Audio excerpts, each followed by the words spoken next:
in layman's terms, a clean audit opinion. Starting out with some highlights, your major sources of revenue being property taxes being number one. You had a significant increase, a 5.72% increase in taxable values this year, which is great. We love to see that. The 5% has been kind of the, with the inflation rate and everything, most communities are seeing 5%, but you're a little bit above that. The year before you were like 3.7%, just to give you an idea of the jump that we saw this year. And again, you didn't raise your taxes, it's just taxable value increases. State shared revenue, comparative to the year before looks like it's significantly higher, but in fiscal year 22, there was a one-time census adjustment. You received a nice extra for 2020 and 2021 thrown into 22.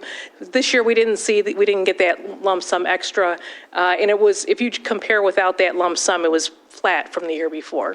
And also they're projecting next year to also be kind of flat, no more than a 2% increase next year. But that of course is based on sales tax and income tax that the state collected and distributes to the local units.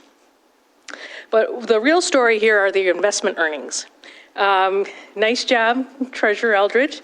So the township did receive, so overall for the township, we're talking about a $1.6 million increase in investment earnings this year, just in the general funds of the township. Of course, the interest rates were a little higher this year, but the treasurer did take advantage of some investment vehicles that were available to the township, but you're still in very safe, in sound investments. We're not investing in anything crazy, abnormal, unusual, anything like that. You're still very, very much within the solid realm of investments for local units. After transfers out, the general fund used $2.1 million of your fund balance this year, which you had projected to do. Along with the story of significant investment earnings this year, you accomplished a great deal in capital outlay this year. A lot of construction within the township to the road improvements, specifically building improvements. Also, you purchased some new vehicles. So you accomplished quite a bit this year in capital for the residents this year. Total capital additions were $4.65 million that you spent this year.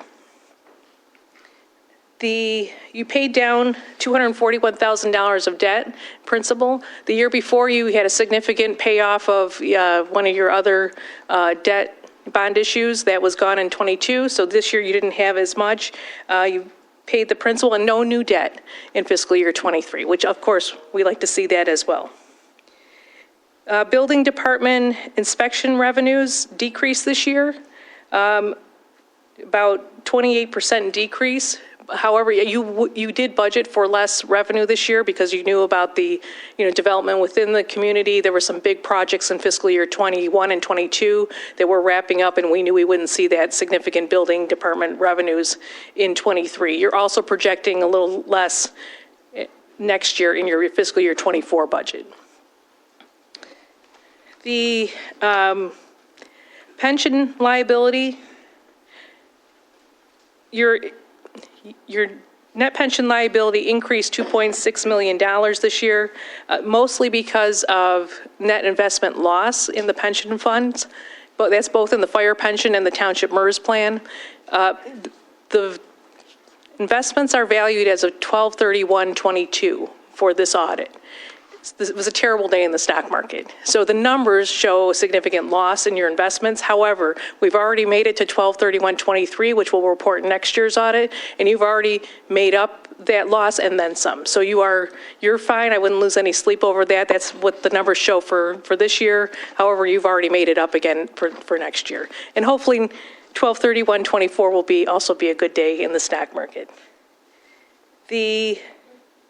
So that was a $2.2 million loss in investments for the MERS plan and $4 million investment loss for the fire. So it's not insignificant numbers, but like I said, you did make that up again, and you should be fine. The township pension plan is 64% funded at year end, and the fire is 71% funded at year end. With that, if anyone has any questions, I'm happy to address them this evening. Questions or comments? When you gave those last two amounts for the percentage of Funded. what's the optimal percentage of funding for those two funds, pension funds? The state likes you at 60% or greater. You're at 64 and 71% on the, respectively, on those plans. Okay. But you're going to go back up again. The year before, you were at 76 and 90, and that investment loss just really brought the funding percentage down. So I plan to see you back up in the 76 to 80% range presenting next year. So by the end of this year, end of this year for next year? Correct. Yes. Correct. Okay. All right. Thank you. Other questions? Did you have another question, Trustee? Did you?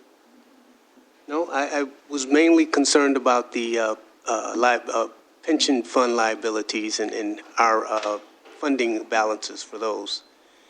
And I see that, and when you talked about the investments for last year, which it was, these numbers are the stock market, represent the stock market from last year. Correct. And so, it'll be a year since, and the stock market's rebounded. So we can use these, but we have, with the understanding that the numbers have gotten better this year. Correct. That's why it's a significant decrease shown in this audit. However, I just wanted you to know that we've already made it to December 31st, 23, which next year's audit and the investment loss or gain would be based on the stock market that day. And that was, you're already you've already have the numbers as far as the net investment income for this year, and it's looking you surpassed the loss that you had the year before. So we gained some. So if we were to use this as a reference to pursue more bonds, then we would have the understanding that the numbers are better than what they say they are in this book. Correct. That is correct. That's a true statement. Yes. Okay. All right. Other questions or comments? So I'm wondering, and this might not be something, maybe I have to find it out another way, but I know that the state funded some pensions or retirements for some communities because they were underfunded. Does that mean they funded 100%? Or does that mean they take it up to these values that are ideal, like 60%? Do you know, how does that work? I did have some municipal clients that did receive the Michigan pension grant. Those were for communities that were under 60% funded, and the state just brought them up to 60%. They didn't take them up to 100% or some other, we did the calculation based on things like net investment gains and losses and projecting out for the next year, and just take them right up to 60%. And that's not something they typically do. Correct. To It was a help one municipalities. Yes. Right, and I think that was some of the state money the state had from American Rescue Plan or other federal programs that were one-time appropriations that the state had, and they thought that was one way they wanted to help the communities. So if you don't meet those obligations, you don't hit the 60%, do they If ever? you're 61% funded, you didn't qualify. Right, I understand that part, but what happens, does the state just let municipalities run below that 60%? Or are there penalties? What happens if you're a municipality that runs below that? The state does keep an eye on that. That's one of the things as we report your audit to the state, we have other numbers. We don't just upload the audit. There's other things they ask, questions they ask us, and that's one of the things they are specific on. There's also a separate report for your pension plan that goes to the state. So they are keeping an eye on everyone's funding percentages. If you do go below, it's usually either they have. Some communities have other issues other than just their pension plan, so they kind of look at it as a broad picture. They want to know which communities are financially in trouble overall, not just in their pension plan. It's usually an indicator other things maybe decreasing within a community. But in many communities, because you see how big these numbers are, their pension plan may be under 60%, but the rest of the community is solid financially. And they work to try and, they, meaning the municipality, would work to try and bring those numbers, their funding percentages up, and the state pretty much just keeps an eye on that. They like to see the progress, and it could be as simple as the net investment gain or loss between years. If they see patterns and trends like experience rates changing, the state is also giving us the assumption rates to use. There's uniform assumptions, they call them, and we're not allowed to go below those rates when you're doing your actuarial reports. So the state is very much involved. The short answer is they can't really do anything as far as stepping in to help your pension plan. That was a one-time grant that they decided to do. Does that factor into our clean audit, that we met those obligations at the percentages that they- Absolutely, absolutely. And again, we also take into consideration, we have actual numbers as of a year later that will play into next year's audit. So we, you know, I'm not here to sound any alarms. You're going to be just fine. One more question. Trustee Newman? In your opinion, with our fund balance ending like it did with a $2.1 million expense, are we? What's our position? How do you think we are as far as fund balance in relation to the general fund? So, you know, it's important to note that these were not operating expenditures that dropped your fund balance this year. These were planned capital one-time expenditures that you invested in the communities. But looking at your general fund balance at year end, the 6.3 million is your ending fund balance. That's 45% of your total general fund budgeted expenditures, which is solid. The state likes to see something in the 15 to 20% range, 15 to 25 even percent, and you're at 45%. So you're solid there. But you wouldn't want to see that drop every year for operating expenditures. But you've done a really nice job of keeping your operating expenditures very stable, and you're really just spending the money on capital and construction type projects. Okay. Any other questions or comments? On the, we do actuarials, correct? Correct. And we make payments, it's every 2 years for? You get an actual report every other year, but you make payments monthly, really. No, but they tell us how much to make, Correct. to make sure that our pension, Yes, they Is tell at a you good what your number. annual contribution should be, and you are completely in compliance with that. right.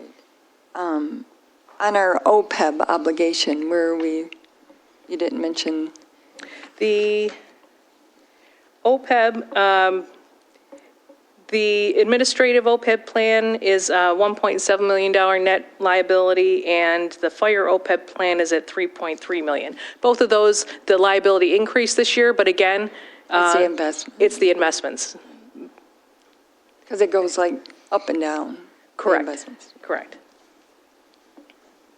And I think the ARPA dollars also affected, didn't we get in 2023, half, 4.4 million, and then in 2024, the rest of it? You, in 20, I believe it was 21 and 22 that you received you actually received the dollars. We're recording those as revenue as you spend them. So not all of this, not the whole amount that you received in ARPA money has not been reflected yet in the financial statements. As you spend it, we're matching the revenue per the state requirements. That's how they like to see that recorded, is as you spend it, we're matching it with the revenue, so the net would be zero coming into the fund. So we still have some that you haven't spent. Oh, I know. Well, it haven't spent as of December 31st, 23. I'm sure you've spent some along the way here in 24. But you want that all obligated by the end of this calendar year, 2024, which I know you're aware of. contract. Yes. We're going to make sure that happens so we don't lose it. And then the projects have to be complete by 2026, correct? Correct. Any other questions or comments from board? Just wanted to say thank you to the Township Board, and also the department heads and staff have been wonderful to work with, as usual. I appreciate everyone's being very accommodating, and makes for a very efficient and pleasant audit. So thank you very much. Thank you, Raina. Number 5, we have the consent agenda. We have the minutes of the July 16th, 2024 regular meeting. So moved. Motion Eldridge, Support Peterson. support Peterson, and I do have some changes, and I normally just give them to Heather to make the changes. So I do have some changes for it. Does anyone else have any comments or regarding them? I don't need to go through these, do I?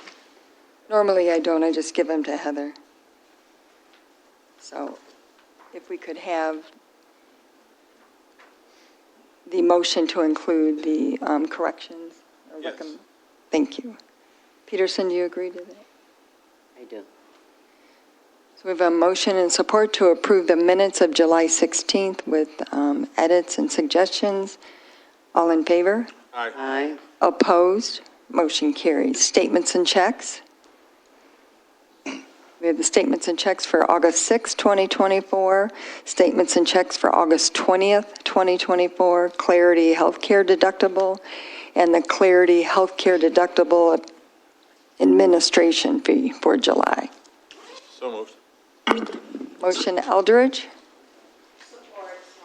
Support Swanson. Questions or comment?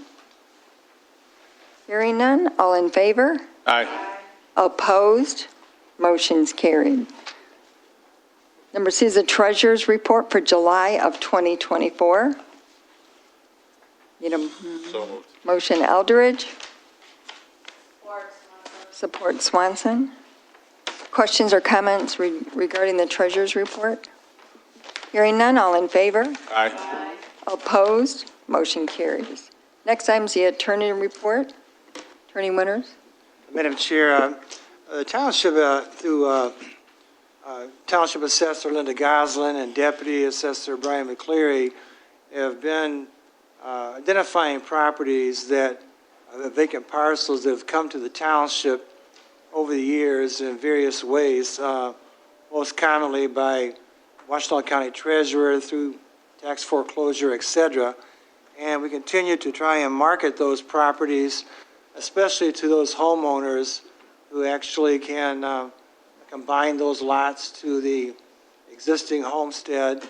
And because the township, as you'll see in Brian's presentation tonight, the township is continuing to expend significant dollars in mowing those vacant parcels. So whenever we get a chance to actually sell a parcel to a homeowner, especially who can combine those lots, it not only is a win-win for the homeowner, and also it helps the township just reducing our cost. Sure, you heard the auditor in regards to maintaining our expenditures, trying to maintain less amount of mowing and removal of blight and litter, which quite frankly takes up quite a bit of our time during the summer months as well.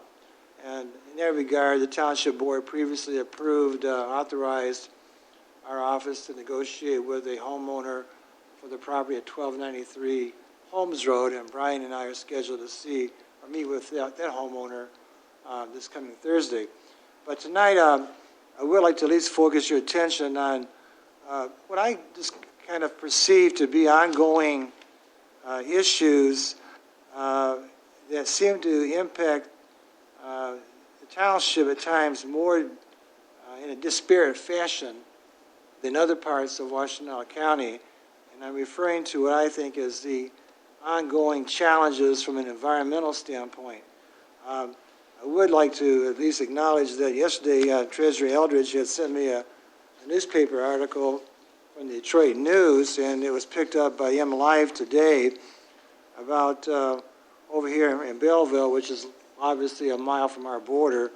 The federal government in Eagle believes that it's a good idea to transport radioactive soil and concrete from the Manhattan project located in western New York to that disposal facility in Belleville. So they're coming from Niagara Falls, a storage site in western New York, all the way to basically, on our doorstep. And the Wayne County Executive, Warren Evans, expressed his outrage as how this part of Michigan continues to be, in his words, the dumping ground for a lot of issues that are not being addressed in those states where the material is coming from. And many of you remember that 2 years ago there was a train derailment in East Palestine, Ohio, carrying hazardous waste, and that ended up in the doorstep of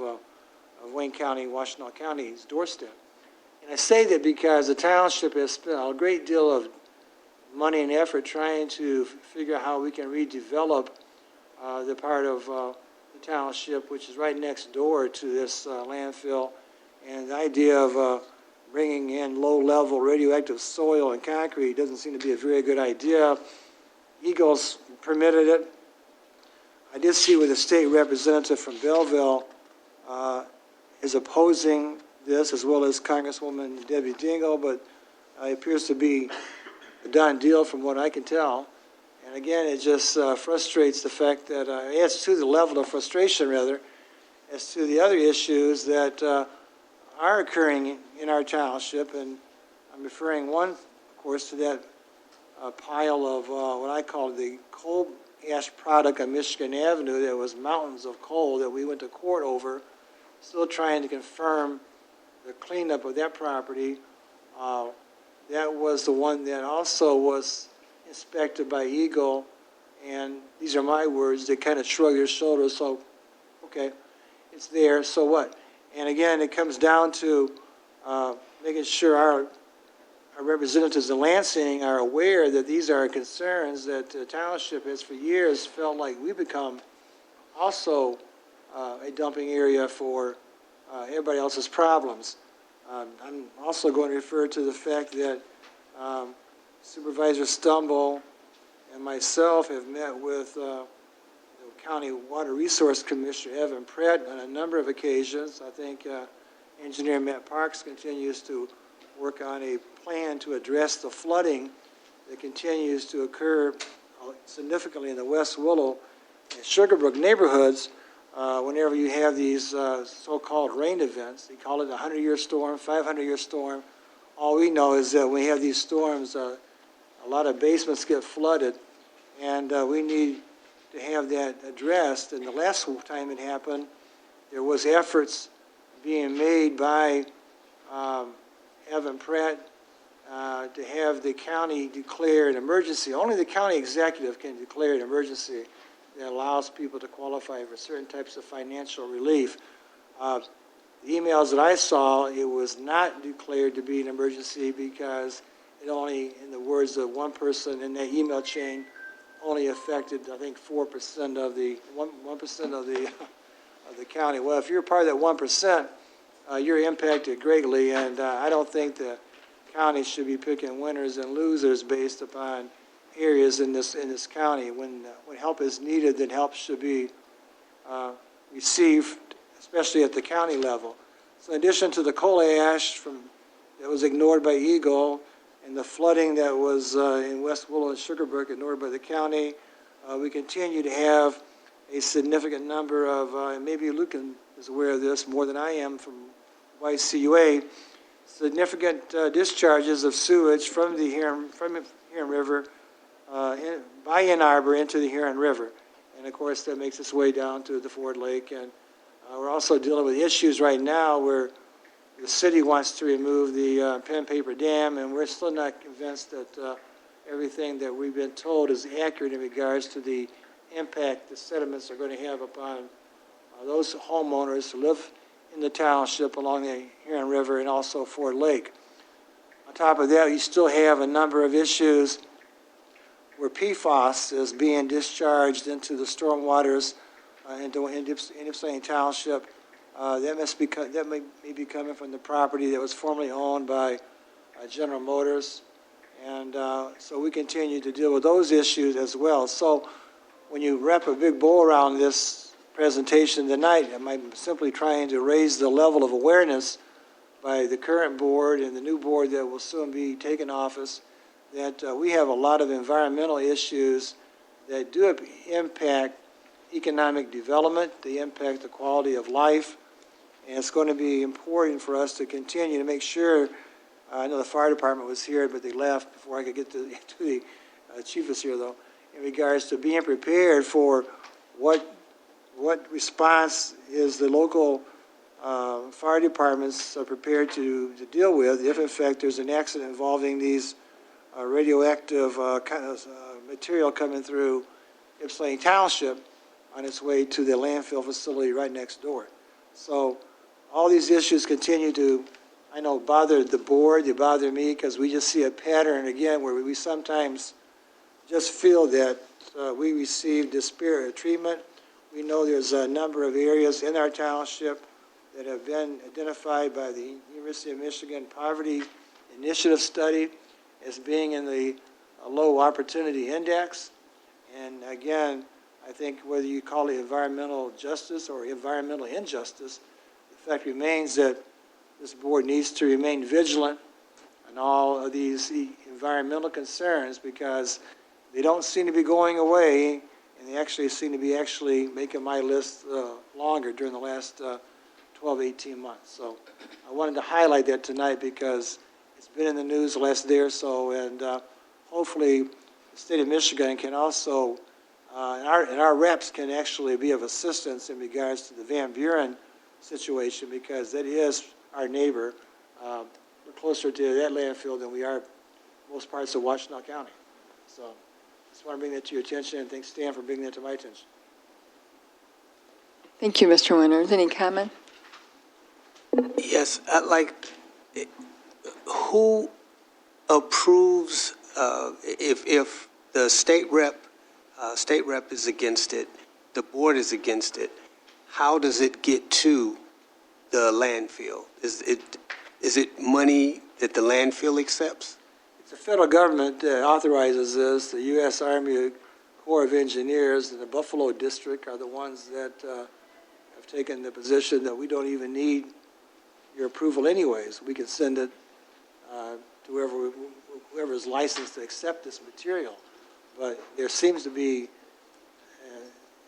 you would think that if you create the material in your home state of New York, in western by Niagara Falls, that there surely has to be a place somewhere along the way besides sending it 600 or 700 miles by truck. I don't know. I think everybody sees the truck traffic the way I see truck traffic, and the idea of transporting this material is kind of scary, a thought, knowing, the way that people drive these days, the accidents that occur, That's hazardous. breakdowns that occur. Yeah. And again, I just read the fire chief is here because, again, I know they deal with this on a monthly basis, I believe, at their hazmat meetings or county meetings, but it's the federal government through the U.S. Army Corps of Engineers that signs off on these. Oh, so they say wherever, they pick the site to dump. The site has to say yes, and of course, that's where the money comes into it. I mean, they're not being forced to accept it, but they've got their hand up saying, yes, we're qualified to accept it, so they'll take it. But I'm just saying, though, it seems like it's unfair to this area to continue to carry the burdens of this. This responsibility is more of the country's, and not just Ypsilanti, Van Buren Township. Right. So that's the point, I guess. So we've dealt with this before many years ago when they created the Tosca landfill over there, tried to have the EQ discharge all the leachate into the township. So these issues have been going on for at least, I know, last 25, 30 years, and they kind of sometimes slows down a little bit, then it picks right back up again. So just be vigilant. It seems to me there would be some sort of public awareness on it. I mean, even if it's an approved site, but I think we should know if they're going to be traveling and when they're traveling, so we can be aware of it. We have to give notice of a public hearing if a neighbor lives within 300 feet. If there's a zoning change or something that could potentially, just as a matter of courtesy, we sometimes even go beyond the 300 feet. But when you have no notice that it's a fait accompli before you can react to anything, it doesn't bode well for the township to learn about this through a media outlet, as opposed to at least being at the forefront where you can ask intelligent questions before you see the convoy of trucks from September, August through next year bringing in radioactive waste material. That's alarming. And it's supposed to be the environmental justice area on their map. What good does that do if they're not going to try to protect it, you know? And I don't know how to do that.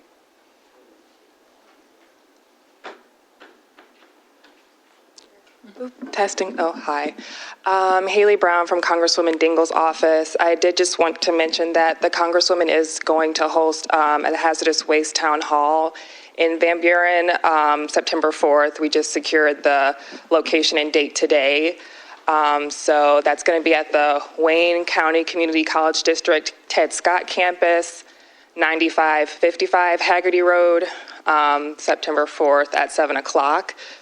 Like I said, it's all in the planning process right now, so that's why no one's heard of it, because we're still planning it. But unfortunately, the Congresswoman, like everyone else, learned about this from that article, so she's also extremely concerned about the lack of communication from the Army Corps of Engineers. We know, why is it coming here? Why not somewhere else? And so, unfortunately, there is just a whole lack of information and communication from the top down. So I just want to share that. We're hoping to have representatives from Eagle, from Republic, which is the disposal company, the site. As mentioned, unfortunately, it is,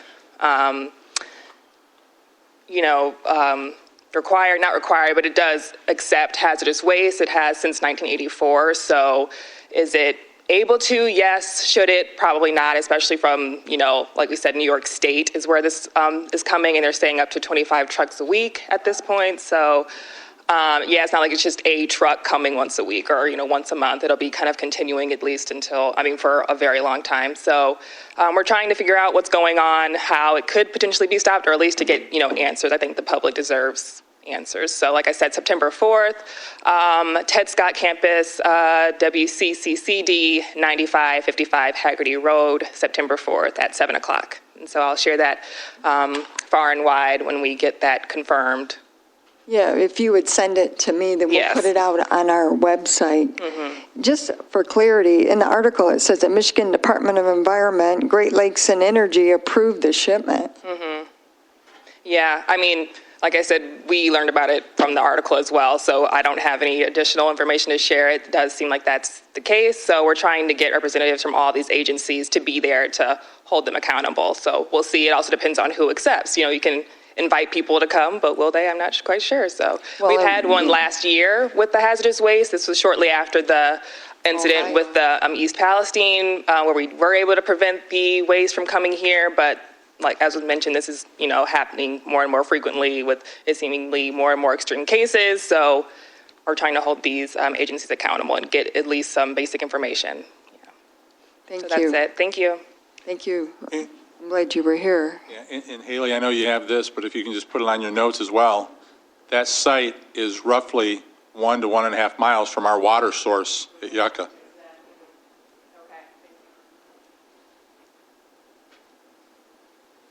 No one's watching, I don't think.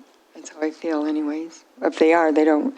I hope everyone's not working at home in the state of Michigan and working, because someone should have notified us, or Van Buren would have notified us too. We should have got a notice of some sort of this huge cleanup, but why can't it stay in New York? Like, change the federal law. Take care of your own waste, instead of bringing it here. Sorry, that is very upsetting. Any other comments? So it's very concerning, but I think in addition to that concern, at least in this case, it's traceable. In the coal pile that was dumped here, there is no tracing at this point where it came from, crossed state lines. So at this point, Eagle literally did kind of just shrug it like there's nothing they can do. And I'm not saying that what is happening here is okay, but at least we know who to go talk to and to say something. At this point, the coal situation is just a big cover-up. We don't know where it came from. We don't know what it was. We just know that it showed up dumped in our community, and we acted quickly to get it out of our community. But what does that mean for the next community? In these instances, people should be able to know. Everybody wants to talk about transparency. There's no transparency in what happened with that coal stuff, and it's still not taken care of.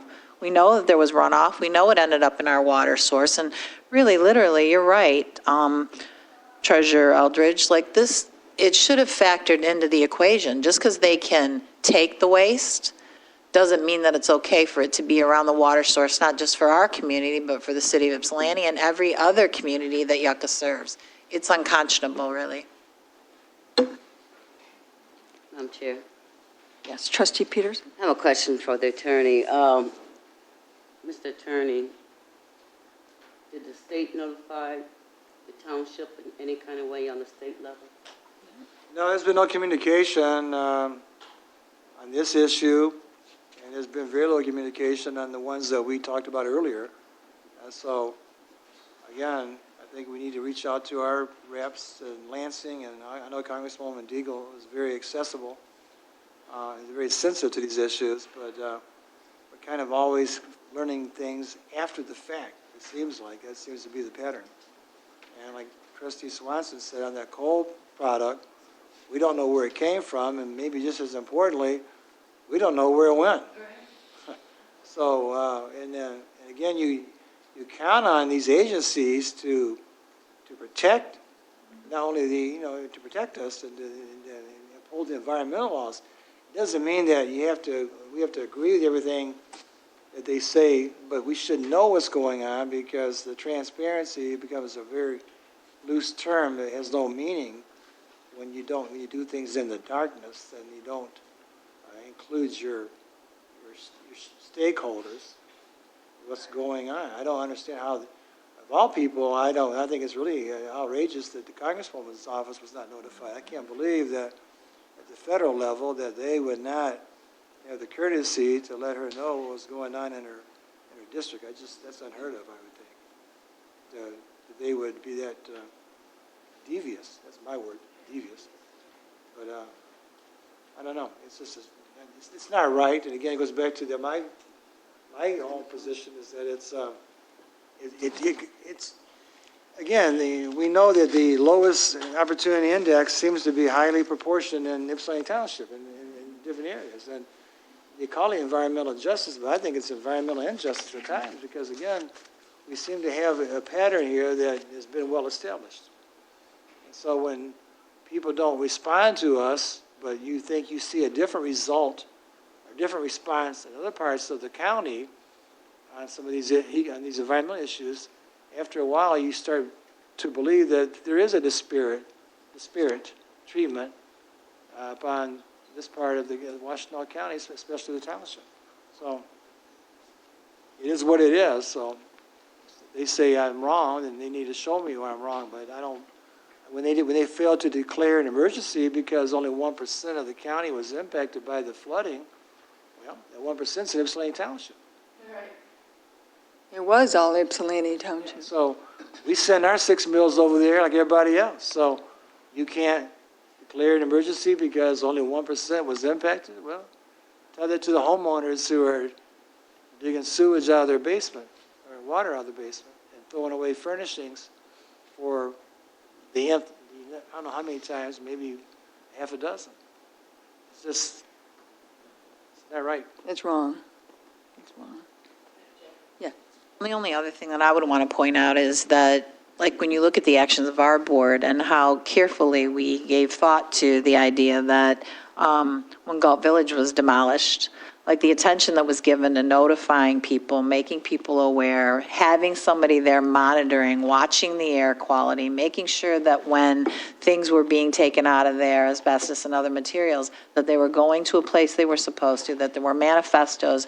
So building all that trust as a board ourselves, and not only paying attention to like just specific, like the community as a whole, like where is it going? And then to just have somebody come and make a decision that they're just going to drop something in our community when the world is different, things change, people use materials and things that they shouldn't, and as time goes on, we have to figure out how to clean things up and do it.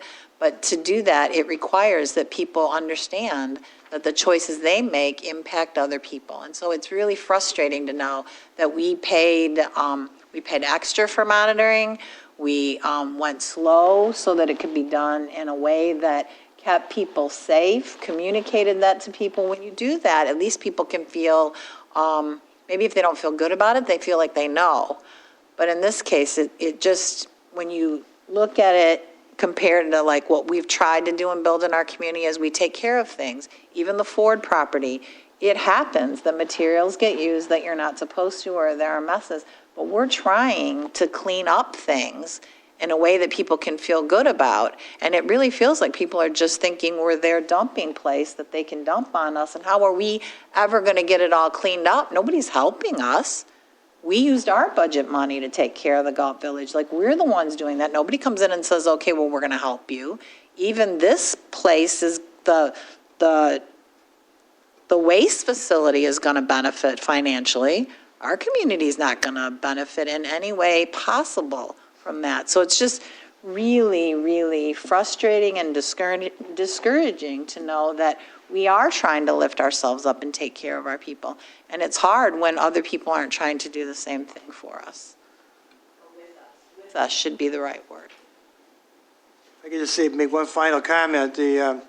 What I don't quite understand, and maybe it'll come out during this September 4th hearing, but the article says that the materials destined for Wayne disposal are soils and rubble that contain residual radioactivity from uranium processing during World War II. You're talking about materials that have been around here for 80 years, so if you have plenty of time to figure out, maybe there's a better alternative if it's been, they've been doing this for 80 years. Why all of a sudden are they now saying it has to come to Van Buren Township through all the federal highways coming straight through I-94 and through St. Township and presumably getting off probably at Rossonville Road? That's the Well, and it is not only a water source, like an elementary school in our community, and like there are children's ball fields like less than a mile from there. If you're looking at Van Buren, like this just, like to plunk it here and not know our community and what's there, that's just.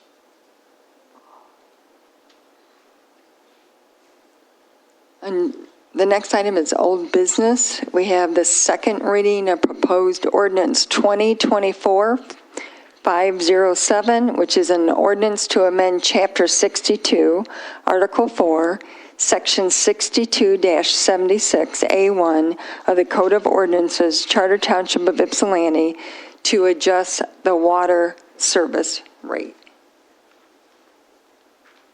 Did you want to go first, or?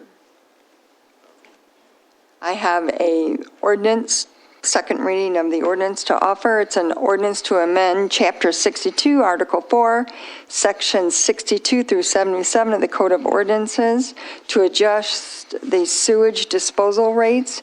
Be it ordered by the Township of Ypsilanti that Section 62-77 of Chapter 62, Article 4 of the Code of Ordinance be revised as follows.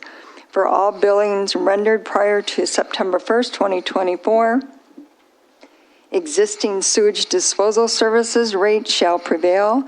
For all billings rendered on or after September 1st, 2024, charges for sewage disposal services shall be as follows for each bi-monthly 2-month period as listed in the resolution. Number 2, the commodity rate, $3.05 per 100 cubic feet. A motion, is it on? Support Peterson. Motion Eldridge, support Peterson. Mr. Blackburn? Good evening, Supervisor Stumbo and members of the board. Just a reminder, this is the 2% proposed increase in the sewer rate. This primarily covers increased expenditures expected at the wastewater treatment plant and/or in the collection system pump station type of capital. Mainly seeing increases again in professional services, utilities, natural gas usage for the incinerator at the facility. Definitely some of the assets at the plant that are original to the original facility, such as primary clarifiers. Some of the original switchgear in our solids processing building is due for replacement. The proposed increase's impact on a customer's bill, assuming approximately 10 units of usage, is about 96 cents on a bi-monthly basis.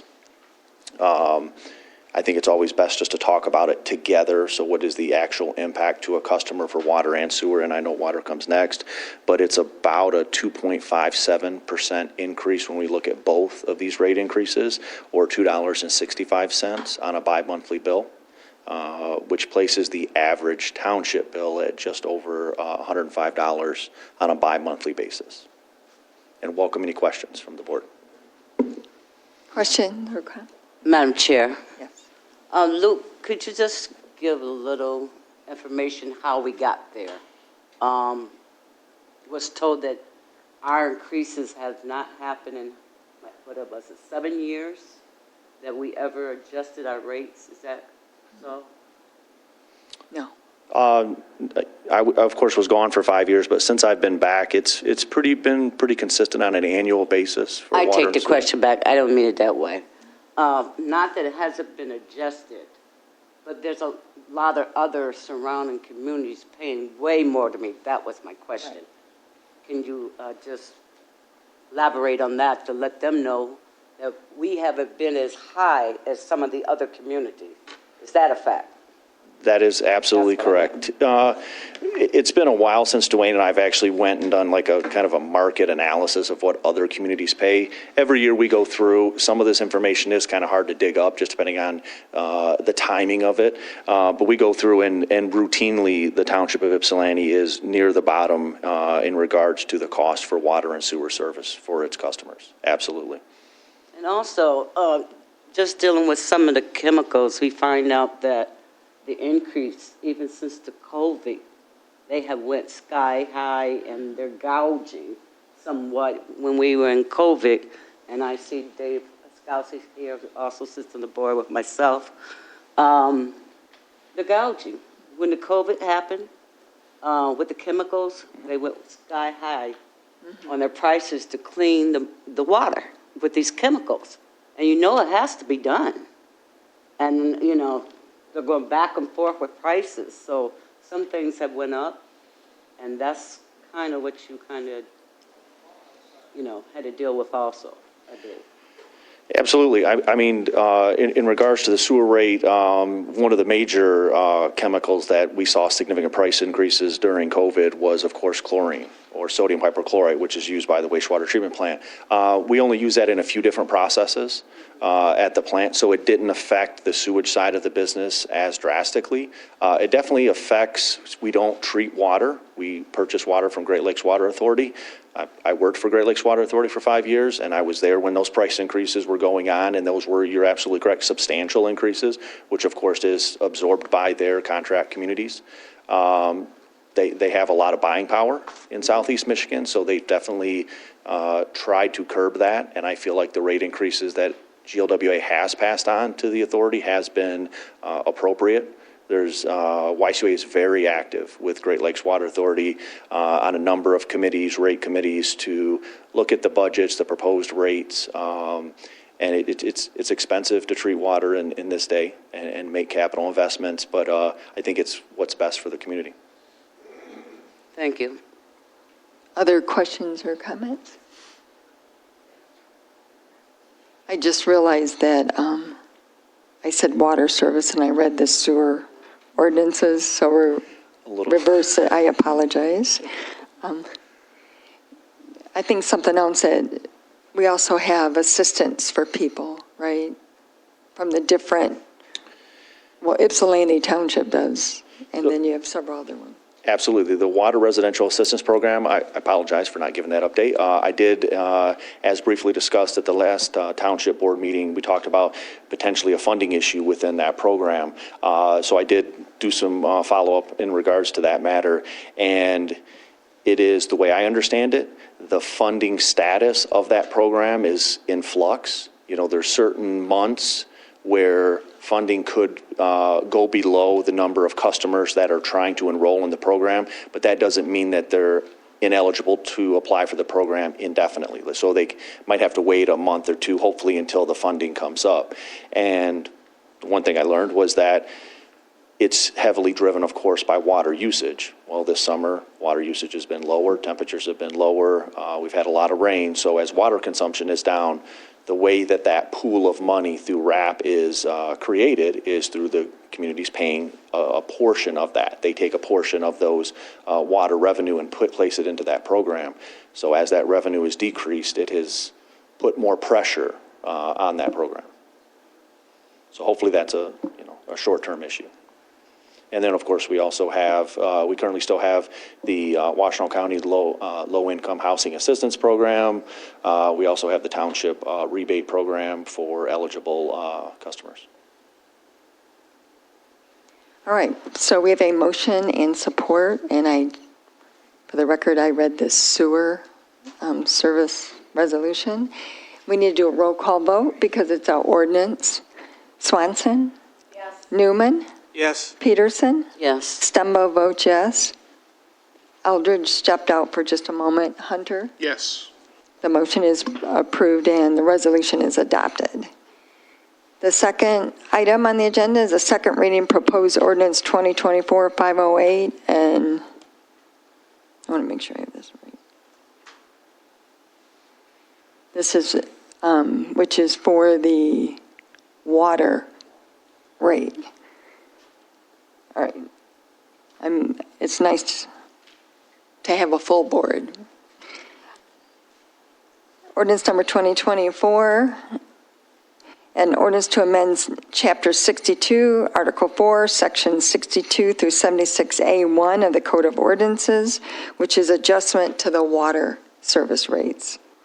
Be it ordered by the Charter Township Ypsilanti that Section 62-76A1 of Chapter 62, Article 4 of the Code of Ordinance be revised as follows. For all billings rendered prior to September 1st, 2024, existing water sewer service rates shall prevail. For all billings rendered after September 1st, the charges for water service rates shall be as follows. For each monthly 2-month period as listed in the resolution, and the commodity rate is $3.88 per 100 cubic feet. We need a motion to approve the second reading. Motion Swanson, Second. second Newman. What happened is I put it in my packet backwards, so apologies. You gave a presentation already on the water, right? Yeah, I would just, thank you, Supervisor. I would just remind the board that this is commensurate with the increase from Great Lakes Water Authority. A major portion, YSA does not operate its own water treatment facility. So this is the same rate increase that we received from Great Lakes Water Authority. The pass-through. Yep, correct. And welcome any questions in regards.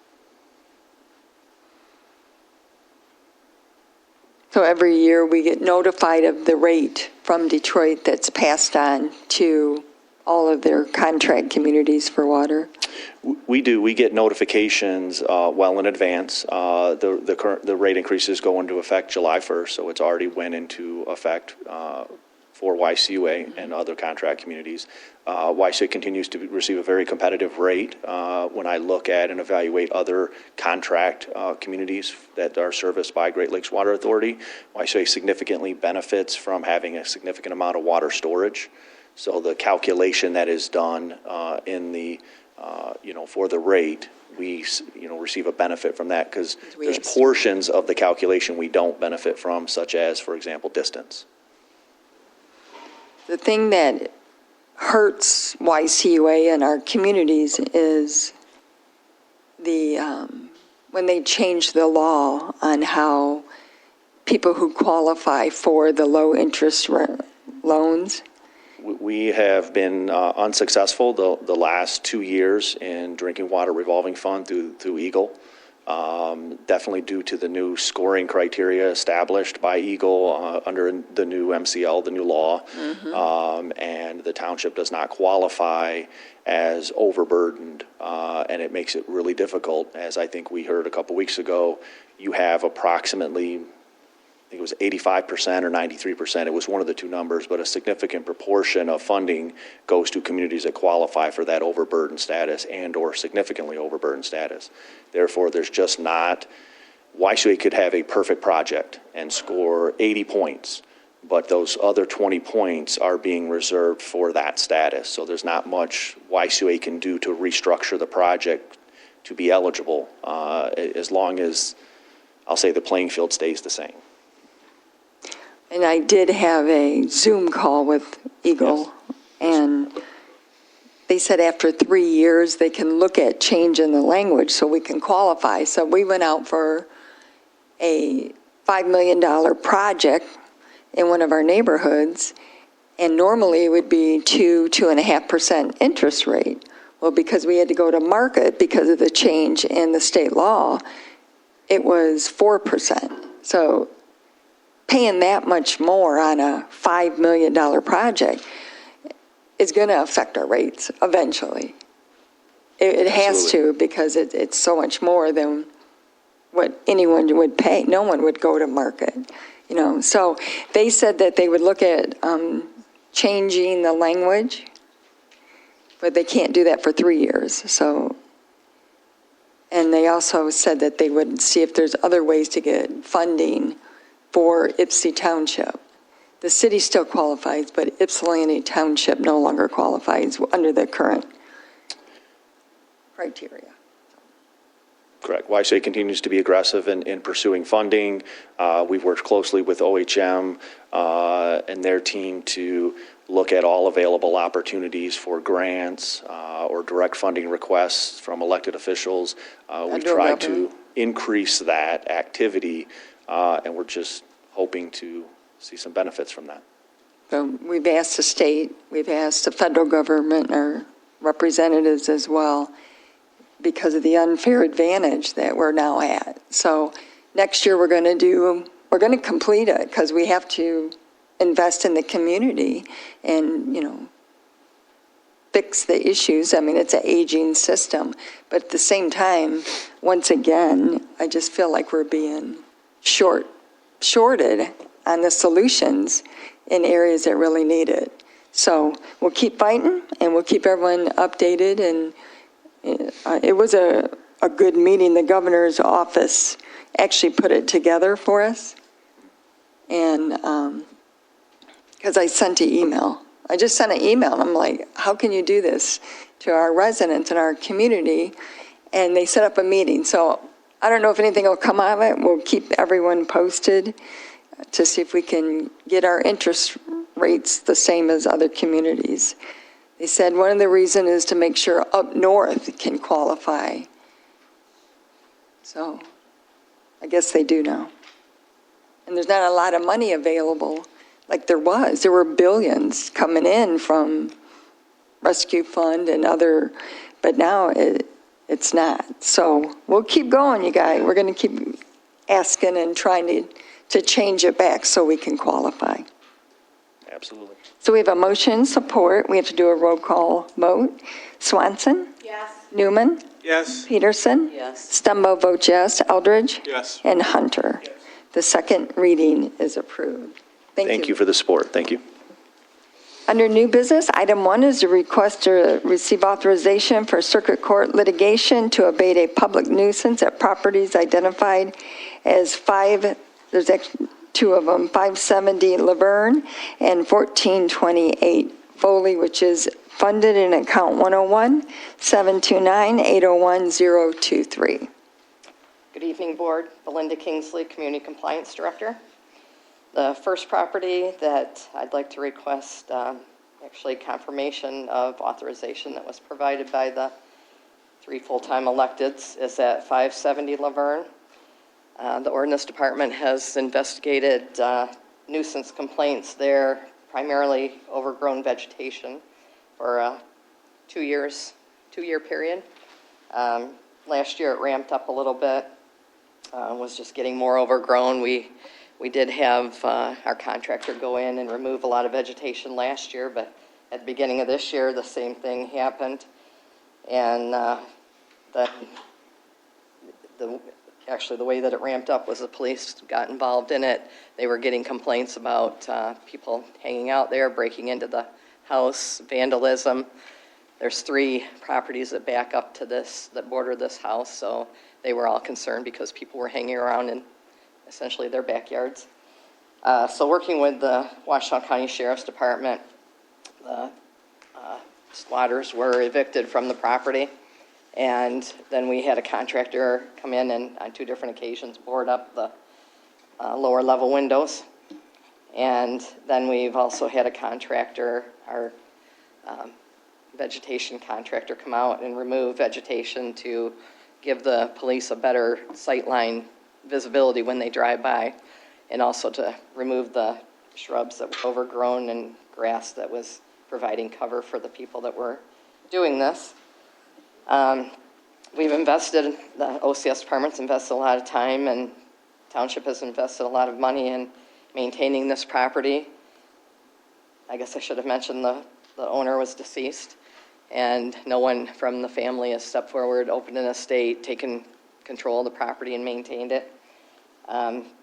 There has been a few different property maintenance companies involved, and none of them have really provided the kind of maintenance that needed to be done to keep it mowed and in good shape. So we've had to step in and take care of all that. So due to the escalating conditions there, we did ask for administrative approval, and it was provided on August 2nd by our full-time elected officials to open a probate estate in Washtenaw County, which will allow the estate public administrator that's appointed by the Attorney General's office for Washtenaw County to be the personal representative to oversee this property and maintain it, distribute the assets once the estate's closed. So I'm seeking confirmation of that approval that was given on August 2nd. Questions or comments? This was a beautiful home, and it was I so know. well I know. maintained. It's absolutely gorgeous, and the driveway comes off the Ecorse Yeah. Dorset, Right. and, I mean, I don't know when the gentleman passed away, but he maintained it, so it was beautiful, and it was the neighbors. They called our office, and it was just getting totally out of control. I didn't know it was abandoned and people was living in there, but usually our residents are the ones that lets us know. Absolutely. And then once we investigate it, then we find out. But this is a sad situation because it was a beautiful, and it's a large piece of property. It is. It Yeah. is. Hopefully it'll be restored to So- useful use again. We have them together as 2 agenda items. Okay. All right. The second one is 1428 Foley, which, again, we've investigated the public nuisance. This is another property where the owner is deceased, and then the property was subsequently foreclosed by the mortgage company. And despite promises by the mortgage company's property management company, they have not maintained the property. We've received numerous complaints regarding overgrown grass and weeds, along with blight, and there's been solid waste violations. There were attempts by the family who is still in the area to clean out the house, but they also left a mess that eventually we did get a court order and cleaned it up. So we have mowed, we've cleaned it up. We've mowed as recently as May of this year, despite assurances from the newest company that they would maintain it. We were reimbursed for the amount that we had spent to date. We have a little bit more outstanding now because of the recent mowing, but they did reimburse us for that, but they have not maintained it, and it's continued to deteriorate. It's a blighted eyesore, and it's causing issues with the neighbors. The complaints are continuing. We do know that the house was not winterized initially, so there was pipes that burst and ceilings that collapsed due to the water damage, so there is quite a bit of work to do on the inside. But the outside also continues to look bad. It has boarded up windows. They're in violation of our ordinance that only allows windows to be boarded up for 30 days. And it's just not something that the neighbors should have to tolerate. So we'd like to move forward with this one to bring, just initiate legal action in the circuit court to address this blight issue. We need a motion and support to approve the two items? Sure. We should have a motion first, but. My question, right? Yeah. It's not funny, but you know what I always ask Yeah. on these. Have these been checked for vermin and Yes. infestations? Yep, they both have. And neither one had any issues that needed to be treated. There were no signs of any type. This one in particular, I was more concerned about because there was blight outside. The other one, it was mostly a, tall vegetation kind of issue that provides cover. But with this one, there was more solid waste things outside, but there was no sign of any infestation. We need a motion and support. So move, Peterson. Motion Peterson, Support. support Eldridge, to authorize circuit court litigation to abate a public nuisance at 570 Laverne and 1428 Foley. All in favor? Aye. Opposed? Motion carries.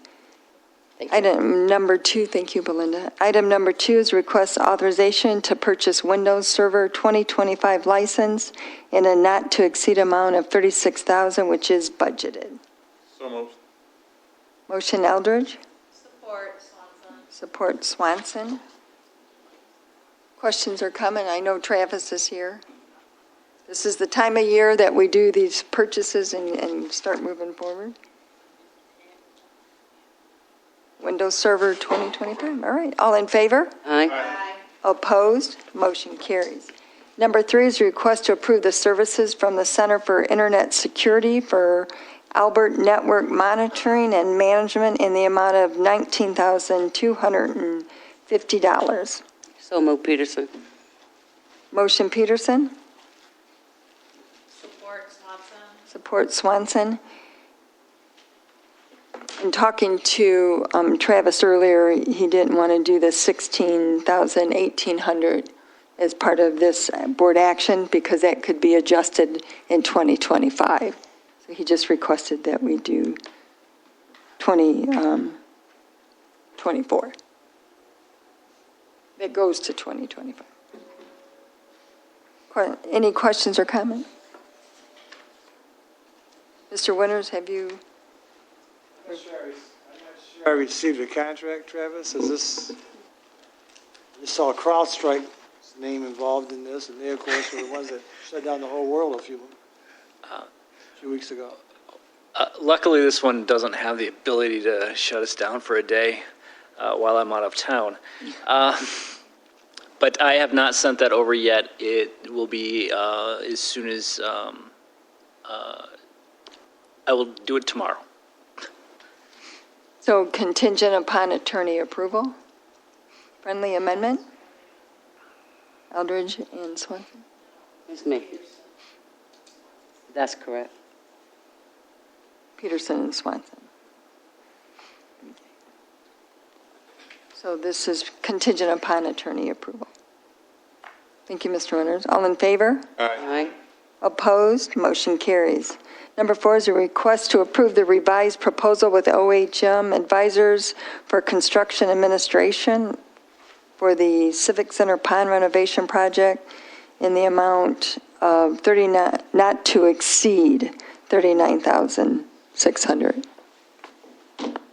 which is budgeted. This is one of the ARPA projects. So moved, Peterson. Motion Peterson. Need a support to discuss it? Support. Support Eldridge. Good evening, John Hines, Municipal Service Director, and Matt Parks from OHM is here as well to answer any questions. But this is a request to approve OHM to oversee the construction administration and project record file with as-built drawing for the pond project that will be brought forward for board approval later on tonight at the meeting. So the two tasks that are included is the revised design and bidding documents, bidding assistance, and contract execution, again, as well as the construction admin. And barring any construction setbacks, if approved tonight, with the bidders that we received, the project would complete in fall of 2024. Matt, do you have anything else to add? No, just to clarify, you mentioned revised proposal. We had originally bid this out back in January for this potential spring or summer construction project. Bids came in very, very high. A lot of the reason for that was the replacement of the pond liner. This project, as it was repackaged, does not touch the existing pond liner. In fact, we're pretty confident that the pond will function as it does today without that. This really focuses on the new earthen embankment in front of the building and waterproofing of the building to help any kind of leak or water intrusion into the building. And that's the primary focus. This will also aid in access for the windows or any maintenance on that part of the building. As many of you know, the water butts right up to the building. So this basically is just the earthwork, waterproofing of the building. The existing pond liner will remain and be buried within that earthen embankment. Questions or comments? Please speak to the microphone. So can you explain a little bit more about the burial of it? Is it just we're going to leave it? It should be replaced or taken out, but we're just going to leave it. Can you, because I noticed that part about burial, so I would like to know more about that. So there's an existing liner. The pond is actually sitting on this property, which is primarily clay. There is some sand in it, but primarily this whole site is a clay soils. The existing liner eventually one day may need to be replaced, but what we're seeing is as the pond has eroded and the liner is exposed on the edges, the pond actually holds water as is. So whether the liner is actually needed or not is kind of to be determined. This project focuses on the protection of this building and using those ARPA funds to make sure the water doesn't get in the crawl space. It'll be imported clay, and will dewater a portion of the pond. They'll set up a sandbag wall or some type to keep some of the water that doesn't need to be dewatered, just so they can dry out the area along the building. And then the existing liner will actually import the clay on top of that liner. When and if the township chooses that the liner one day needs to be addressed, what they'll do is they'll start at the area in front of the new embankment. They'll remove that liner and put a new liner. So that you can still address the liner at a future date if need be. But this basically pushes the pond out about, 12 to 14 feet, I think, away from the building, and really is just to protect the asset that you have here, which is the building. It was reported, several years ago. This goes back quite a ways, but there was water getting in to the building. I think a lot of that has been addressed by doing some fixes, but eventually when you have water pushing up against your building, it's going to find a way in. This project serves multiple purposes: keeping the water out of the building, and then just facility maintenance overall. From a safety standpoint, cleaning those windows, accessing that front is very difficult when the water is pushed right up against. So this addresses that. So when you say buried, that means you're just leaving it where it is, not like burying it just because we don't want to dispose it. We're just leaving it in place because it's already buried. Leaving it in place, Okay. yes. And then, so there will not be water abutting the building once this is done? Correct. Okay. And then there won't be a need to relocate any marine life because That has we are been- going to lower it and they still have access to water, is that correct? Yeah, so initially that was done. Quite a bit of life was was relocated. But in this particular scenario, since we're only working in the footprint right up against the building, we'll still dewater. But when we dewatered the first time, there was still a significant amount of water. The contractor will really be focusing on probably a work area of about 30 feet out, and turtles or frogs or whatever have come back, and I'm sure some have, they'll be able to just move slightly to the north and be safe over there. So for what it's worth, a significant amount of effort was put in to remove turtles, fish, frogs, tadpoles, relocate them. Birds and just Mother Nature will bring something back, but we anticipate a lot has not returned, but definitely there will be some. And by leaving some of that water in there, they'll have safe haven and they'll find their way back. Next question. So when it no longer abuts the building, the water, does this project include landscaping or some other stuff to make that, what's it going to look like when it doesn't touch the building? Yep, so it'll be grass, so it can be mowed. Actually, I think the width of the berm was actually decided based on the township's lawn mowing equipment, so they can come through and do maintenance. And then a lot of, and this is something that John and I will talk about, but there is an optional item in there which we included in the recommendation when you award this to the contractor, or consider that later tonight. Just doing some native plantings. A lot of the reason why the pond has grown past the existing liner is because of the maintenance and the weed whacking up against the shoreline. When you allow native plantings and grasses, and there's some that look great some time of the year and sometimes they don't look great. So we're gonna have to talk to the township about what kind of seeding and planting, but what we're recommending is that we authorize that optional item. The contractor will smooth out the edges of the pond, flatten it out a little bit, and then seed it with some kind of native plant mix. That'll protect, it'll do two things. It'll keep some, not all. You'll never keep all the birds from coming in and out. It's too big of a pond and too attractive for them, but the grass buffer will actually root in and help stop some of that erosion. So just mowing further back and allowing it kind of to grow naturally will help prevent future erosion. So what it looks like, we can talk about that and get some seed mix pictures and make sure you guys are satisfied before we implement that. Otherwise, it'll look just like it does now. Other questions or comments? Yeah, I do. I have a couple. For John or Matt, my concern is the 39,006. What is construction phase engineering for digging a hole in it that costs almost 35,000? And then my second concern is the sentence below it that gives the estimated cost and then says additional services can be provided on a time and material basis. What additional services would there be in digging a hole? So, yeah, to answer your first question, construction services is simply, and it's broken down in two tasks. The first task was to revise the drawings, get it back out to bid. Second task is everything we would normally do. So that would be prepare the contract for the contractor, have Attorney Winters review it, execute the contract, hold a pre-con.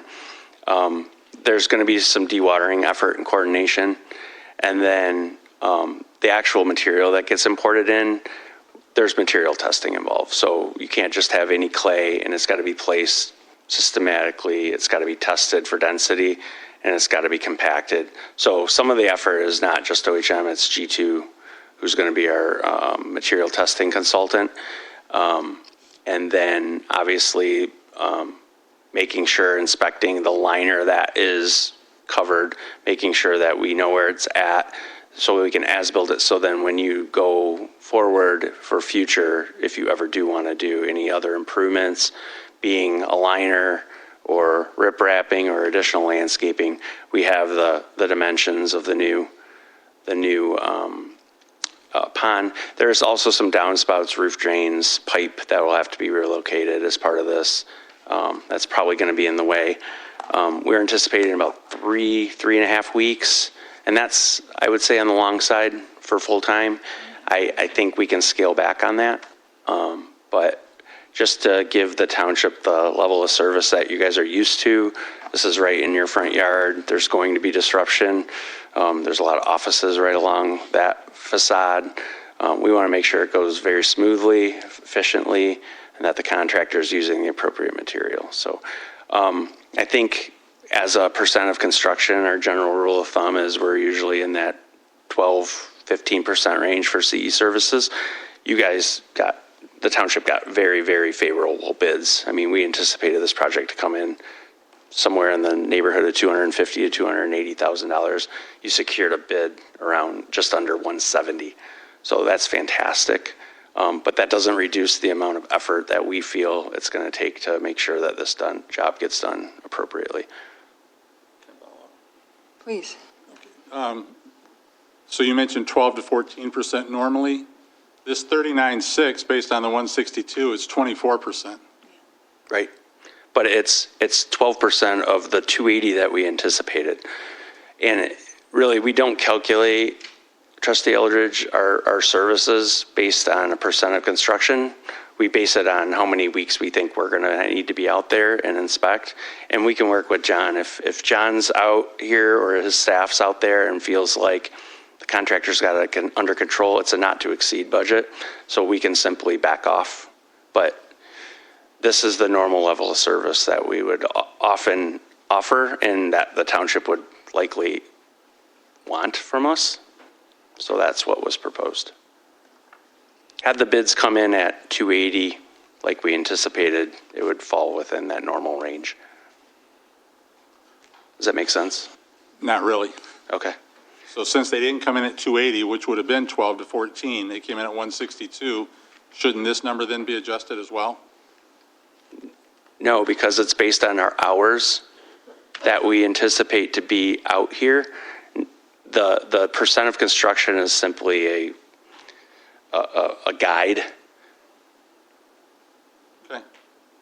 But we can go through it and I can break down the hours, but it lays it out pretty nicely in the proposal. There's 3.5 weeks of full-time construction, 2 weeks of part-time, which that part-time would be the dewatering, and then following up on the punch list, making sure the grass that is growing is going to be acceptable, that the contractor's coming out, performing punch lists, et cetera. So if the contractor's able to do this quicker than 3.5 weeks, we will definitely be under budget.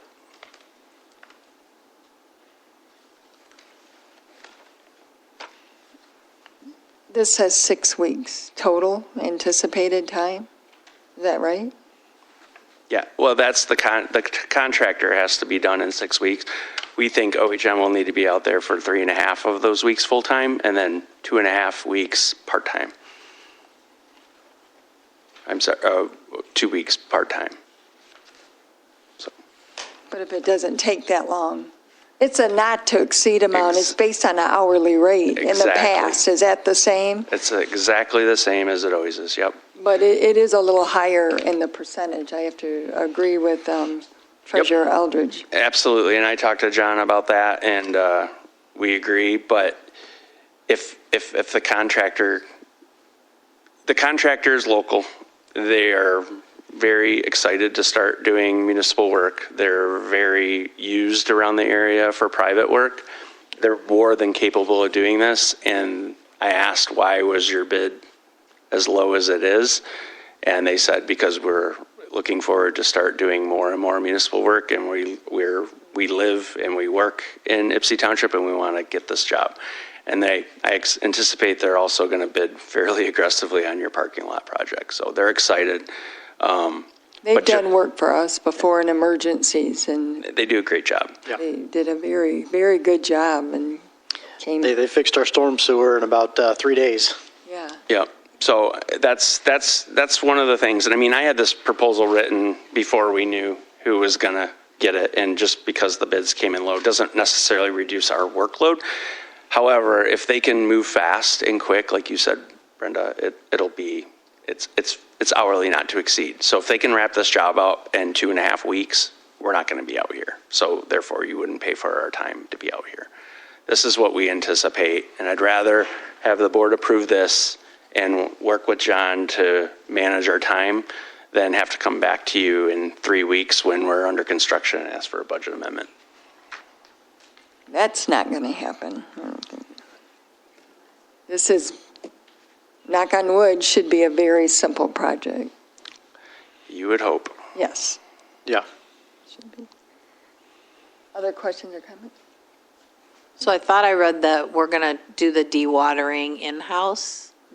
John, can you tell us a little bit about what that's going to look like or how that's going to be done in-house? So we did dewater when we did the species relocation last fall, and it would take a conversation with Luke's staff at Yucca, but we utilized their pumps and our staff to kind of coordinate to get the water out of the pond. So we did it before and we're happy to do it again. It was a pretty straightforward process. I think we had to leave it running for about 24 hours to get it down from 4 feet to 2 feet, which made it for them able to wade through it.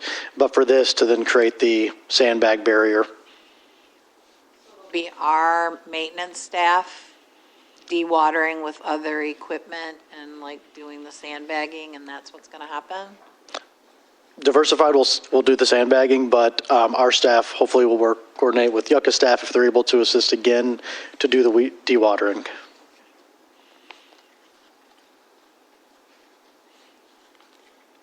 Other questions or comments? Hearing none? All in favor? Aye. Opposed? No. The motion carries. Thank you. Number 5 is Resolution 2024-11, authorizing the Charter Township of Ypsilanti to sell to purchaser Marie Good 2 vacant parcels located at 475 Greenlawn Street and 481 Greenlawn. I have a resolution. It's authorizing the Charter Township of Ypsilanti to sell to purchaser Maria Good 2 vacant parcels located at 475 Greenlawn Street and 481 Greenlawn, whereas on or about December 29th, 2011, Washtenaw County Treasurer Catherine McCleary, acting in her capacity as a foreclosing governmental unit, FGU, under the authority of the General Property Tax Act, GPTA, foreclosed upon the certain properties in Washtenaw County Circuit Court due to delinquent real property taxes, which included 2 vacant parcels located in Ypsilanti Township, to wit 475 Greenlawn and 481 Greenlawn. Whereas on or about December 30th, 2011, the township received a quick claim deed from County Treasurer McCleary, which include the legal descriptions of 2 vacant parcels.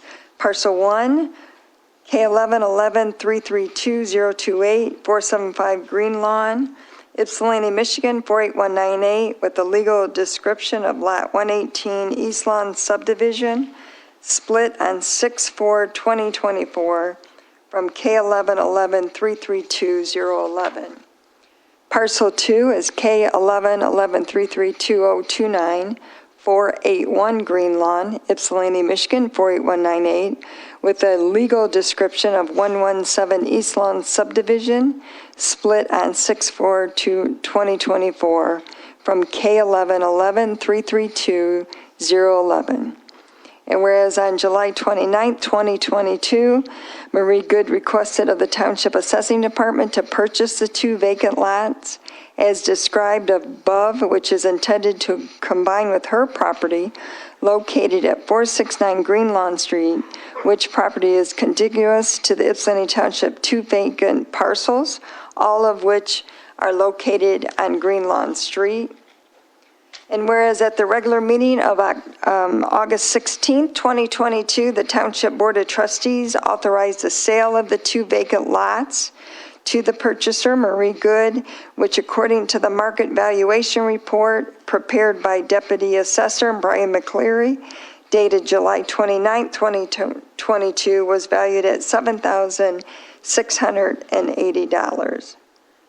And whereas on July 7th, the 7th of July, Marie Good signed the proposed purchase agreement, a copy which was attached hereto and incorporated by reference, in which she will remit to the township the sum of $7,680 in accordance with the market valuation report. Now therefore, the Ypsilanti Charter Township Board of Trustees hereby resolves as follows. 1, that the Township Board accept the purchase offer submitted hereto and authorize the execution of the purchase agreement by Supervisor Stumbo and Clerk Heather Gerald Rowe.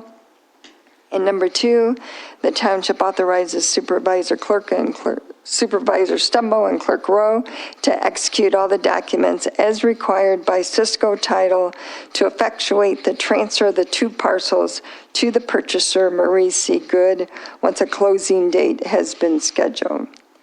And number 3, that a certified copy of this resolution shall be forwarded to Cisco Title as set forth in paragraph 23 of the purchase agreement.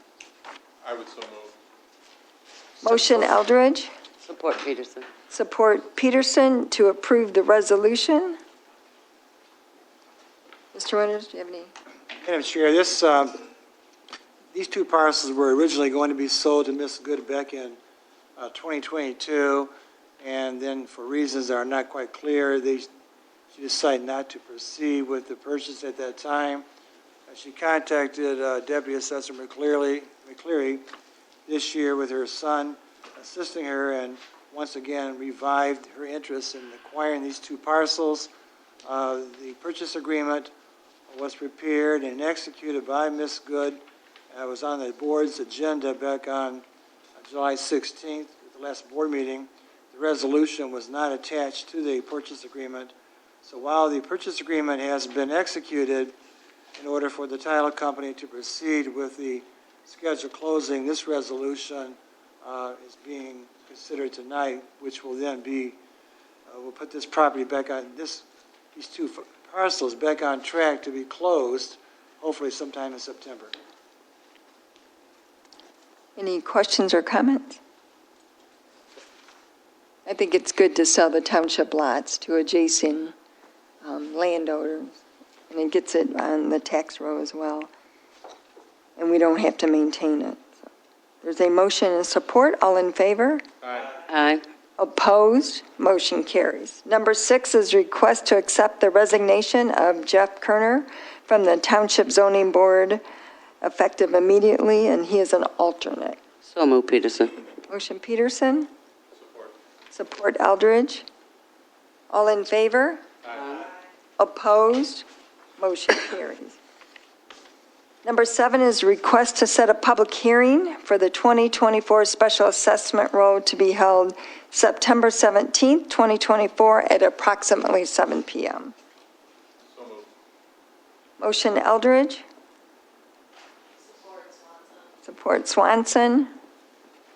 To set the public hearing. All in favor? Aye. Opposed? Motion carried.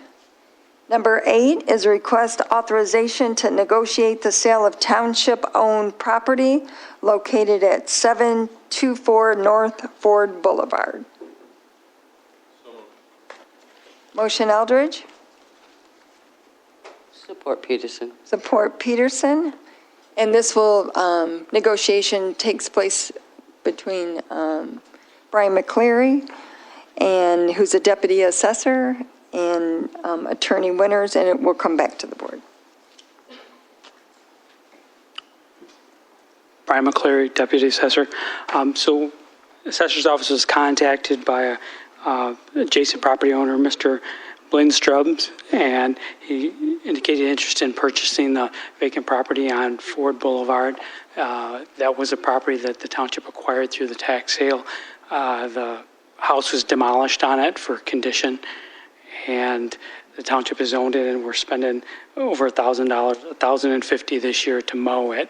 And so it's a win-win we can put it on the assessment roll and not have to maintain the property. Questions or comments for Brian? Brian, thank you for all your work on this. All those in favor? Aye. Opposed? Motion carries. Number 9 is a request authorization to negotiate the sale of township-owned property located at 1751 Smith Street. So moved, Peterson. Motion Peterson, support Eldridge. So this is the 1751 Smith, same situation. Adjacent property owner contacted the assessing office. We're spending $1,050 this year to mow it, and he indicated that he'd like it as his side lot for a garden, and he'd maintain it. So it puts it on the assessment roll, and it decreases the expenses that the township would have to maintain it. Excellent. Any questions or comments? And this will be brought back to the board for approval as well. Right. All in favor? Aye. Opposed? Motion carried. Number 10 is a resolution 2024-12 authorizing the Township of Ypsilanti to sell to purchaser Elevate Property Holdings LLC of Hewitt Apartments, 1 vacant parcel located at 785 North Hewitt, K11 06 448 800 in the amount of $10,000.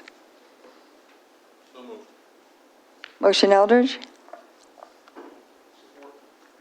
Support Hunter. I have a resolution to read. Authorizing the Township of Ypsilanti to sell to purchase Elevate Properties LLC, the Hewitt Apartments, 1 vacant parcel, which is located at 785 North Hewitt.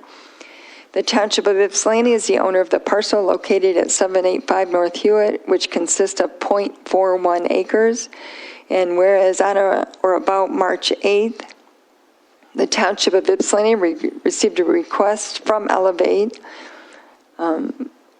Land Holdings LLC, Hewitt Apartments, a Delaware limited liability company authorized to do business in Michigan with the principal offices at 128 North Center Street, Northville, Michigan, to purchase .41 acres located at 785 North Hewitt from the Township of Ypsilanti, which legal description of the vacant parcel is described as K11 06 448 800 785 North Hewitt, Ypsilanti, Michigan 48197. A legal description of park located in Fairway Heights number 1, acreage .410 acres. Whereas on March 8th, Elevate requested the Township Assessing Department to purchase a vacant land as described. And whereas at the regular meeting held on August 20th, the Township Board authorized the sale of the vacant parcel to purchaser Elevate, which according to the market valuation report prepared by Deputy Assessor Brian McCleary dated March 8th is valued at $10,000. And whereas on the 5th day of August 2024, Elevate Managing Member J. Robert Langland signed the proposed purchase agreement, a copy which is attached hereto and incorporated by reference, in which Elevate will remit to the Township the sum of $10,000 in accordance with the market valuation report. Now, therefore, the Ypsilanti Charter Township Board of Trustees hereby resolves that, number 1, the Township Board accepts the purchase offer submitted hereto and authorize the execution of the purchase agreement by Supervisor Stumbo and Clerk Heather Gerald Rowe. Number 2, that the Township authorize Supervisor Stumbo and Clerk Rowe to execute all documents required by the title to effectuate the transfer of the vacant parcel to the purchaser Elevate once a closing date has been scheduled. And number 3, that a certified copy of this resolution be forwarded to Cicelo Title as set forth in paragraph 20 and 22 of the purchase agreement. We have a motion and support to approve this, is that correct? Yes. Any questions or comments?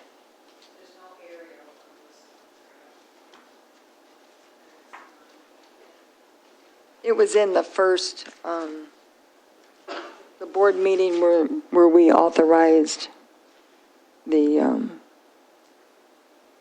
sale of the property, which was when, and it's not in this one. It's not in this packet. I'm not sure the aerial was actually provided on this parcel. It's a 8.5 acre parcel. I may have sent over some Google aerial maps. In regards to the 8.5 acre parcel, Mr. Langen is here as well this evening. This 0.41 acre parcel is somewhat of a landlocked parcel. I'm not really sure how the township came into ownership of this. I think Brian McCleary did some digging. I think it came to light when Mr. Langen had filed a zoning verification on his plans to go forward with actually acquiring other properties to go forward with his multi-residential plans at this location. During the course of the discussion, the 0.41 acres came to our knowledge that we own this. Mr. McCleary actually did a market valuation assessment and came to the $10,000 number. During my conversations and negotiations with LD Property, it was the township's position that if he needed this property to go forward, that we just sell this property outright before the land entitlement process commences, because this property is, again, probably very difficult to access and much less maintain, and the value is based upon the Brian McCleary's assessment. So in regards to the purchase agreement, it has been signed, and Brian, maybe there's something I left out during my recall as to how we got here, but if I did, go ahead and fill that in. Valuation? In regards to the ownership of the 0.41 acres, how it came to be, the township. So a couple years ago, we started researching township-owned property and locating the deeds through the Washington County Register of Deeds office. And there are a couple out there that we've always had in the township name, and looking back through the Register of Deeds to the 1920s and far back, it looks like they became township-owned because the actual master deed on the subdivisions dedicated them as public property. So this little piece was part of a road right-of-way or an island area, and there's a few of them out there that we have acquired because they're dedicated to the public. And so typically what will happen is on these properties that we own, the township will do a quiet title suit on those before closing, or depending on what the title company says, to clear title on it.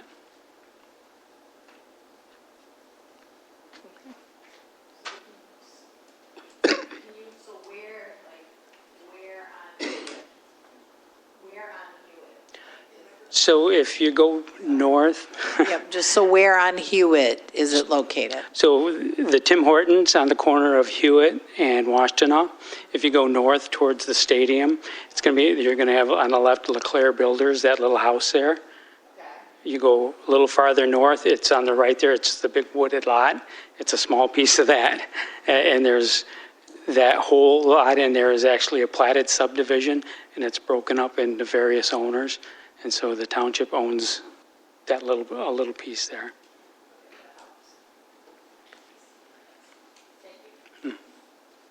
So we have a motion and support. All in favor? Aye. Opposed? Motion carries. Number 11 is a request to accept the recommendation of the Township of Ypsilanti Attorney to accept the value determined by the Michigan Municipal League property amount for the insurance claim regarding the township bus that was in an accident in the amount of $42,618. So move, Peterson. Motion Peterson, Support. support Eldridge. Questions or comment? Madam Chair, as the board knows, the Township senior bus that is in question here was involved in a property damage accident back on June 18th in 2024 when it struck, when the bus being driven by a Township employee struck a part of the building trying to get out of the parking lot. And since that accident back in late June, early July, this bus has been in storage at a collision shop in Brighton, Michigan. And so after getting estimates from the collision center and turning it over to MML and going back and forth with their position, they've agreed to treat this bus as a, quote, total loss. And the $43,000 minus the $250 deductible comes out to a payout of $42,618.25. They have offered to sell the bus back to the Township for $8,500, reducing our payout amount to $34,118.25. It's my recommendation, based upon my conversations with Director Hines, that we accept the $42,618, authorize the title to be signed by Supervisor Stumbo and Clerk Rowe, and accept the funds. It's my understanding the Township has already gone ahead and acquired 2 smaller buses and is not in need of this bus. In fact, the plans were to actually sell the bus, I believe. But Director Hines is in accord with the recommendation to accept the funds, and that's my recommendation as well. So we have a motion support. All in favor? Aye. Oh, pardon me? Okay. Yes. So I want to, if it's not going to be, if it's not, like, how are we going to get our name is probably on this bus, correct?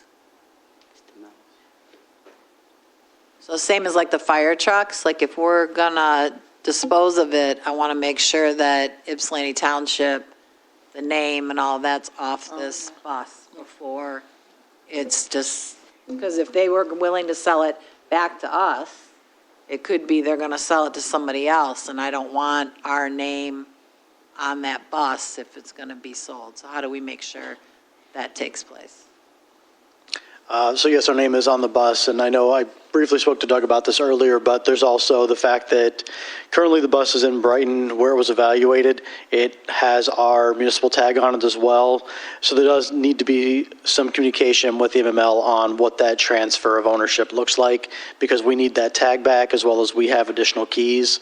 So I'm not exactly positive what that necessarily looks like, but agree 100% to get our name off the bus. Madam Chair, Yes. weren't those signs like decals or something put on those buses, or not? So it wouldn't be too hard to get them off, is that correct? It should not be. I mean, our mechanic Yeah. did that when we switched logos. I mean, it's a very They're not straightforward painted on, process. They were decals, I recall, right? Correct. Okay. Also, with the funds, I think I heard the attorney say we're going to buy another bus? I think that Township has already bought 2 buses, or is planning on buying 2 buses. And I think the Township's plans was to actually sell this bus. And so the accident happened, and of course, we had to make a claim, and this is the amount the insurance company came up with, which is why we're recommending that we accept it and take care of those punch list items in regards to the decals and the plate and the keys. But I want to notify them that the board has approved this so that at some point in time, we can reduce any potential expenses on the storage over there. It's been Got it. for a while. I got it. So evidently, this was an older bus then. It wasn't the new buses. No, it's 2000. Okay, so that is clear. Thank you. 2008, I believe, right, John? Yep, 2008. Thank you. Any other comment? We have a motion support. All in favor? Aye. Opposed? Motion carries. Number 12 is budget amendment number 10. There's a request to increase the general fund by $8,908 to $27,043,168 and approve the department line item changes as outlined. And request to increase the 14B district court budget by $2,188 to $1,789,874 and approve the line item changes as outlined. Motion Eldridge, Support Peterson. support Peterson. Questions or comments? These are all for PTO payouts. All in favor? Aye. Opposed? Motion carries. The next item is authorization and bids. Number one is request to seek proposals for fall protection equipment at the compost facility on Clark Road and hydro station on Bridge Road. Motion Eldridge. Support Swanson. And this will come back to the board. All in favor? Aye. Opposed? Motion carries. Number two is a request to waive the financial policy and award the low quote for Rowley's Wholesale to supply environmental oil to replace the hydraulic oil at the hydro station in the amount of $43,593.27, which is budgeted in line item 252-535-867-000. Motion Swanson. Support Eldridge. Questions or comment? Michael? Good evening, Madam Chair, members of the board. Our routine oil analysis on the hydraulic system that operates the spillway gates came back with high water content and particulates in the oil. It is 9 years old, almost 10, so based on some conversations, it was best just to go ahead and change it. And we are switching manufacturers and distributors, which does save us some money. So after we get if this is approved tonight, the dam operators, who also are the maintenance people, will be planning out that exchange of the system, and we'll have to recover the used oil and have that recycled, and then put the new oil in a systematically way so we don't have the system down for a very long period. Last time I did this was back in 2015, and it takes about 5 working days to do this change out. So.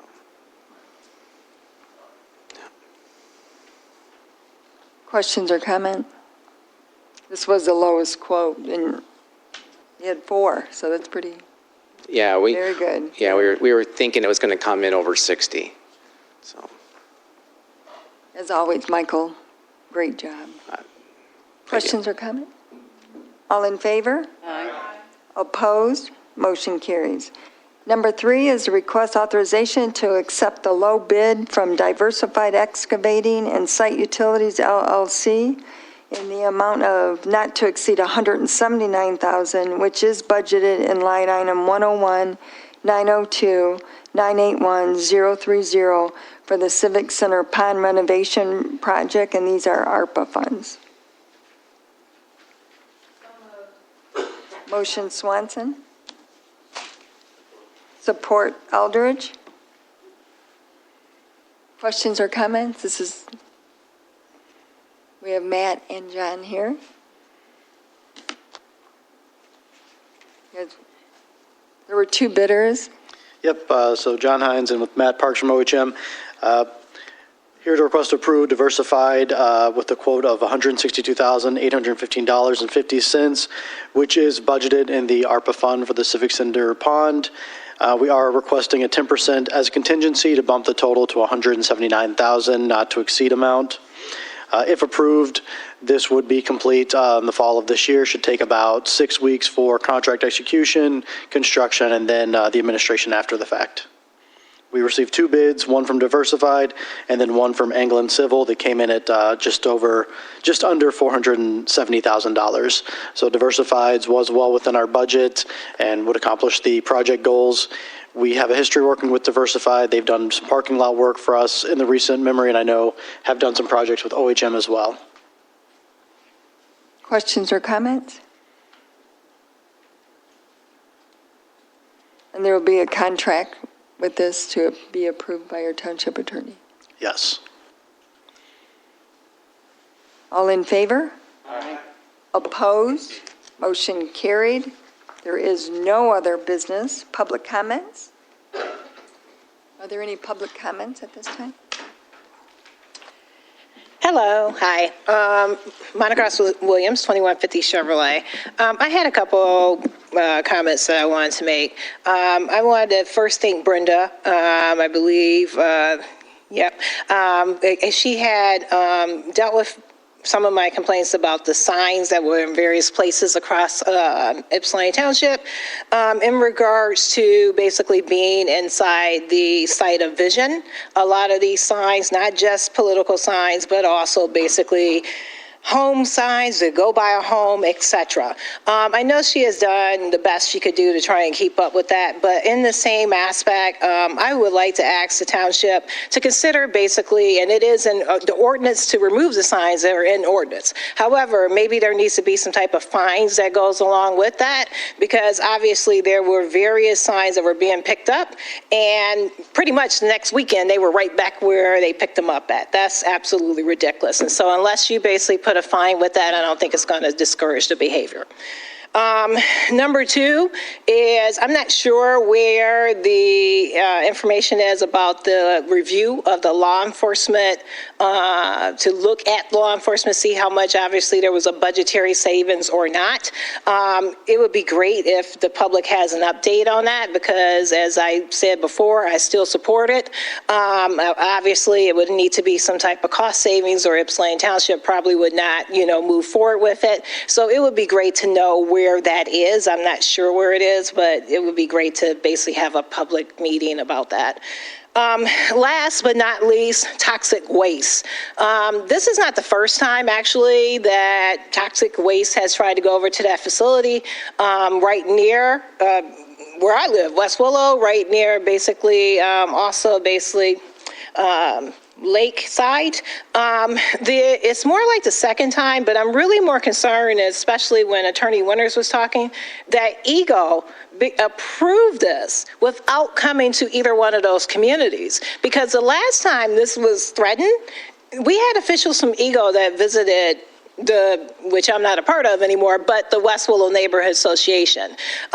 So meanwhile, between time, it's very concerning that this approval has taken place without including the voice of residents.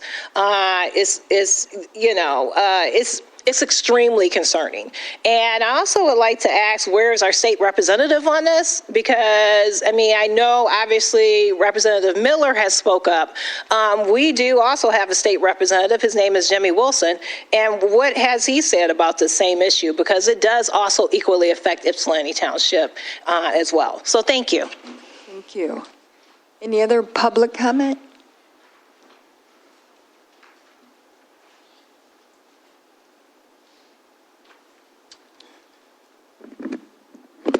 Good afternoon. I am a resident of West Willow, and I want to thank the trustees and everyone for passing the renovations to the West Willow Park. Thank you, John.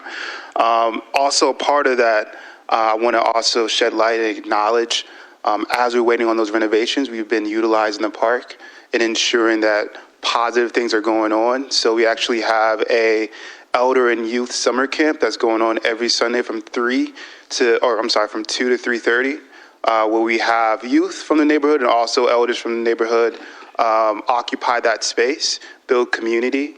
So I wanted to shed light on that. And also we are eager to be able to utilize the Community Resource Center, or that White House within the neighborhood as well. And hopefully if there is any unallocated ARPA dollars that are laying around, maybe we could use some of that to add even additional renovations to that building, to that space. Thank you. Any other public comment? Hearing none, a motion to adjourn. Oh, board member updates I'm sorry. Are there any? Motion to adjourn. Excuse me. Motion Eldridge. Support Swanson to adjourn.